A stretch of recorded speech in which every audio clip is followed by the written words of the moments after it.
Bom dia, professor. Vou começar aqui a explicação. O item B da primeira questão diz o seguinte: calcule o limite de raiz de x menos raiz de 2 sobre x menos 2 quando x tende a 2.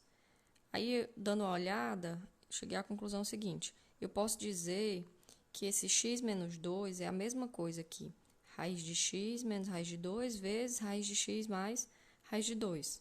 Um produto notável. Então, se a gente substituir isso aqui por isso, na verdade, colocar isso no lugar disso, a gente vai ter que esse limite aqui é igual ao limite de raiz de x menos raiz de 2 sobre raiz de x menos raiz de 2 vezes raiz de x mais raiz de 2 quando x tende a 2. A gente cancela esses dois e a gente fica com o limite de 1 sobre raiz de x mais raiz de 2 quando x tende a 2. Substituindo, vai ter 1 sobre raiz de 2 mais raiz de 2, dá 1 sobre 2 raiz de 2. Para a gente não deixar esse termo da raiz aqui embaixo, a gente multiplica os dois por raiz de 2, e aí fica raiz de 2 sobre 2 raiz de 2 ao quadrado, que vai dar raiz de 2 sobre 4.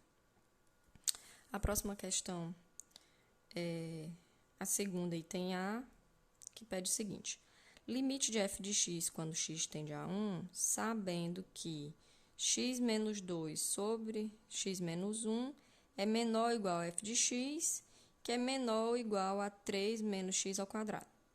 Se a gente lembrar como é que é o teorema do confronto, onde ele diz o seguinte: uma função f de x ela é maior ou igual a g de x e menor ou igual a h de x.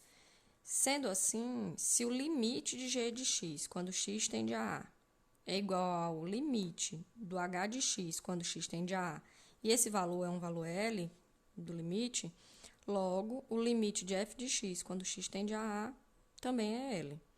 Então, a gente pode calcular os limites das funções laterais, né, que se confrontam com f de x, e dizer o seguinte: limite de x ao quadrado menos 1 sobre x quando x tende a 1 é igual ao limite de x menos 1 vezes x mais 1, né? Eu posso substituir aqui por isso aqui por isso, dividido por x menos 1. Cancela esses dois termos, fico com o limite de x mais 1 quando x tende a 1, substituindo 1, fica 1 mais 1, 2. Então, eu já sei que o limite de g de x é 2. Agora, vamos fazer o limite de h de x, que seria essa função. Limite de 3 menos x ao quadrado. Quando x tende a 1, eu posso simplesmente substituir, porque não dá uma indefinição, como daria aqui. Porque aqui, no caso, se eu tivesse substituído o 1, daria 1 menos 1, 0, e daria uma indefinição. Mas aqui eu posso substituir direto. Então, 3 menos 1 ao quadrado é 2. Então, a gente já nota que o limite de g de x e o limite de h de x são iguais a esse tal L. Então, eu já posso dizer que, dado o teorema do confronto, o limite de f de x também é L, que é 2. Então, podemos ver que esses limites são iguais a 2, logo podemos concluir que o limite de f de x é 2. A próxima questão é a 4. Vamos lá para a 4. A 4A, na 4A, pede para calcular o limite de x, 7x elevado a 7 menos x ao quadrado mais 3x mais 1 sobre 2x ao cubo menos 3x à quinta mais 5x à sétima mais 2 quando x tende ao infinito. A gente pode dividir cada termo pela maior potência, né, que é x elevado a 7. Fazendo essa divisão, a gente vai perceber o seguinte: aqui, quando eu divido, sobra o 7.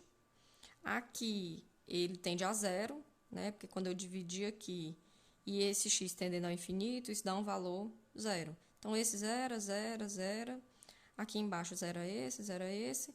Nesse termo aqui, eu fico com menos 5 e esse aqui 0. E eu já mandei a prova, e agora, vendo, eu estou percebendo que eu errei esse sinal aqui. Na verdade, esse aqui é mais. Eu errei na hora que escrevi aqui, mas o resultado final não errei, porque eu não troquei o sinal. Então, eu vou só ajeitar aqui é mais. Então, ficaria 7 dividido por 5, né? Então, o limite dessa função quando x tende ao infinito é 7 sobre 5. No item B, ele diz o seguinte: o limite de 1 menos cosseno ao quadrado de x sobre x quando x tende a zero. Se a gente começar lembrando a relação trigonométrica fundamental, onde seno ao quadrado de x mais cosseno ao quadrado de x é igual a 1, se a gente subtrair dos dois lados o menos cosseno ao quadrado de x, eu vou ter que seno ao quadrado de x é igual a 1 menos o cosseno ao quadrado de x.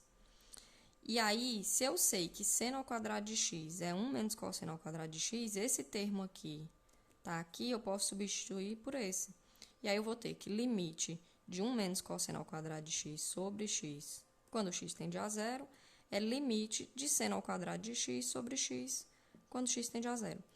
E aí, eu posso pegar a potência e fazer o seguinte: limite, isso aqui é a mesma coisa que limite de seno de x sobre x ao quadrado.